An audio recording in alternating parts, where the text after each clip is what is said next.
Hello friend, કેમ છો? મજામાં? તો ફ્રેન્ડ, આજે આપણે આ મલ્ક કોટન બ્લાઉઝમાં હેન્ડ એમ્બ્રોઇડરી કરીશું. તો આ એમ્બ્રોઇડરી છે તેમાં મેં છાપણી ક્યાંય બહારથી કરાવેલી નથી, મેં ઘરે જ પેન્સિલથી ડ્રો કરેલી છે.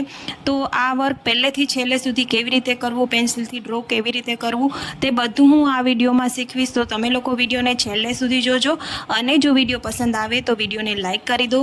અને જો તમે મારી ચેનલ પર ન્યૂ છો તો ચેનલને સબસ્ક્રાઈબ કરી બેલ આઇકનને પ્રેસ કરો અને વિડીયોને તમારા ફ્રેન્ડ અને ફેમિલીમાં શેર કરો. તો આવી રીતે જે પ્લેન બ્લાઉઝ છે તેમાં આપણે પહેલાં તો પેન્સિલ વડે ડ્રો કરીશું અને ત્યારબાદ રોઝ ફ્લાવર કરીશું હેન્ડ એમ્બ્રોઇડરીમાં. અને પછી કઈ ડિઝાઇન કરવાની છે તે તમે લોકો વિડીયોમાં જોઈ શકશો. આ બ્લાઉઝ છે તે સેમી સ્ટીચ કરેલું છે, એટલે કે બંને સાઈડ ખુલ્લી રાખેલી છે જેથી કરીને આપણે વર્ક કરી શકીએ.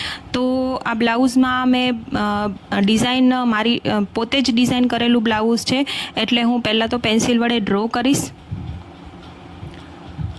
અને જો તમારે છાપણી કરાવવી હોય તો બહાર પણ છાપણી કરાવી શકો છો, પરંતુ જે તમારે ડિઝાઇન જોઈએ એવી નહીં બને. એટલે જો તમારે જાતે જ કરવું હોય તો તમે ઘરે આવી રીતે પેન્સિલથી ડ્રો કરી અને તેના પર હેન્ડ એમ્બ્રોઇડરી કરી શકો છો.